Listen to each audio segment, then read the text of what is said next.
Jackie's number, he would be influenced by anything that Jackie was doing.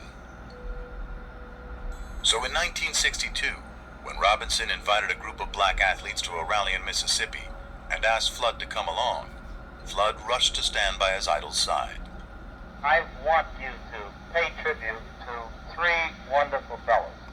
For Jackie to invite him and do anything with him, that fell right into things, because now Curt is in that same arena. My baseball career is just starting. Many of you, I'm sure, have never heard about me, but this career with the NAACP is just starting as well. If you don't hear about me in one, I'm certain you will hear about me in the other, because I'm really sincere about our civil rights. I was in Mississippi and just happened to bump into Curt. I just think he should be down there because he could get hurt.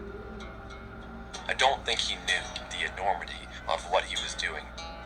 Their host is Medgar Evers.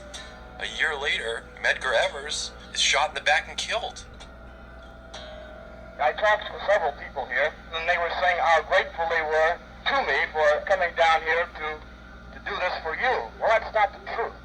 I came down here because of myself and my children, because they are certainly affected by it, just as yours are.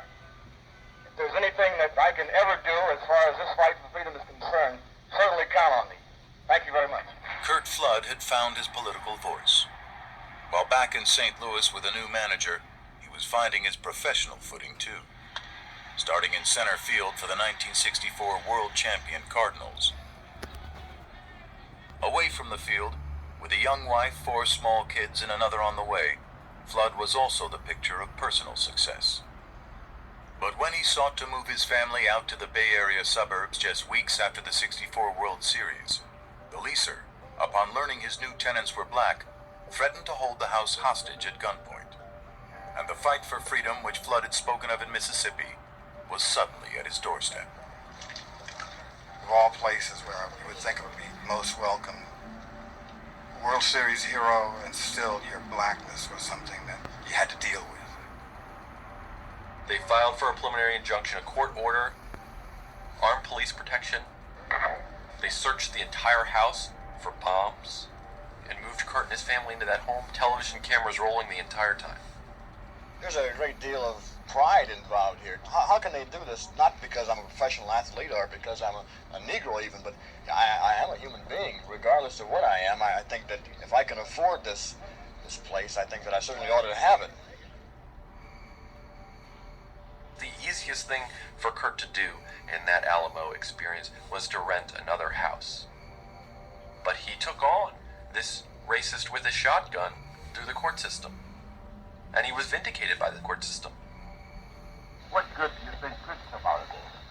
Well, I think that the notoriety that's undoubtedly going to be involved here will make people aware, if nothing else, that prejudice is not only confined to the southern part of our United States, and if they move their mustache and look under their nose, that they find it right here at home, too.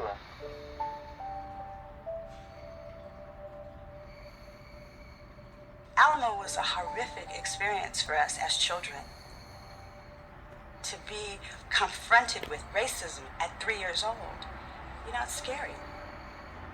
And the trauma deepened for the Flood kids when their parents split just months after moving in, and their father moved away for good. The fact that they were separated wasn't different than they were separated while he was working.